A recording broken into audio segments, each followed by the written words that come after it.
Hello, j'espère que tu vas bien. Alors aujourd'hui, on va parler de ton nom pour ton business en affiliation. Donc comme dans tout business, tu vas avoir besoin d'être identifiable, d'avoir une image cohérente sur toute ta communication, donc que ce soit sur les réseaux sociaux, dans tes mailings, sur ton site web, etc. On a besoin vraiment de t'identifier, de te reconnaître, donc de découvrir aussi ta personnalité peut-être à travers ton nom, etc.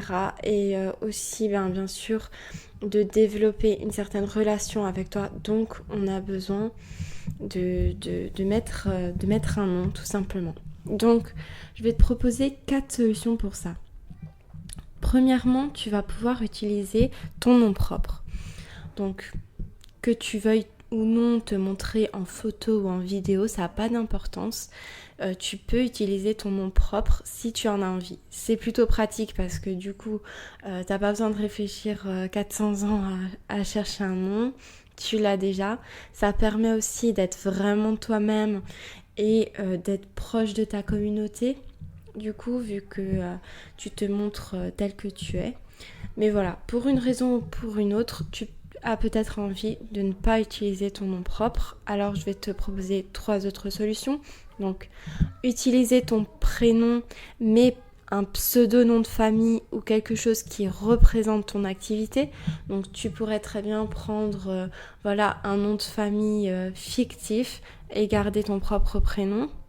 Si t'as pas envie de divulguer ton nom de famille ou qu'il est trop difficile à retenir ou à prononcer, ça peut être une option. Il y a par exemple Antoine BM, je sais pas si tu le connais sur YouTube et en ce moment il est surtout par mail en fait, il fait plus de mails que de vidéos YouTube en ce moment. Donc voilà, à la base il s'appelle Antoine Blanche Maison et il a raccourci en Antoine BM. Ben voilà, pour des questions de longueur, je pense, de son nom. Je sais pas. En tout cas, il l'a raccourci en Antoine BM. Tu peux aussi ajouter quelque chose en plus qui n'est pas un nom de famille.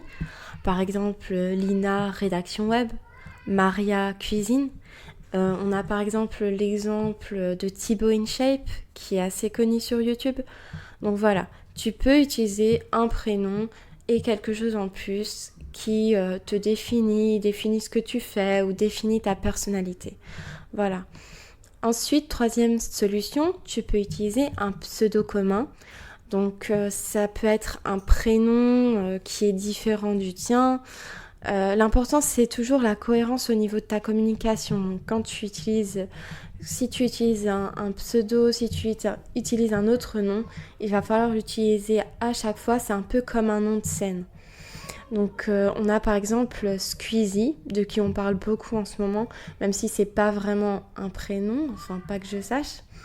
Voilà, donc il utilise ce pseudo-là, on le reconnaît facilement, on l'appelle facilement par ce pseudo-là, etc. Quatrième solution, c'est d'utiliser un pseudo original qui n'est pas du tout un prénom ou un nom. Donc ça peut être... il y a par exemple l'exemple de Mademoiselle Web Marketing. Donc c'est ni un nom, on ne l'identifie pas à un prénom ou un pseudo, mais c'est original et ça reste quand même humain. Ça démontre quand même une certaine personnalité. On a un personnage en tête quand on se dit Mademoiselle Web Marketing. Voilà. Ce que je déconseille, c'est les prénoms vraiment impersonnels qui font penser à une agence ou une société alors que toi tu es seul et que le but c'est vraiment de privilégier le rapport humain. J'ai pas d'exemple qui me vient en tête, mais voilà, si tu fais de l'affiliation, il n'y a pas vraiment de raison à ce que tu t'appelles agence machin ou quelque chose comme ça de totalement impersonnel et qui au contraire va t'éloigner des gens.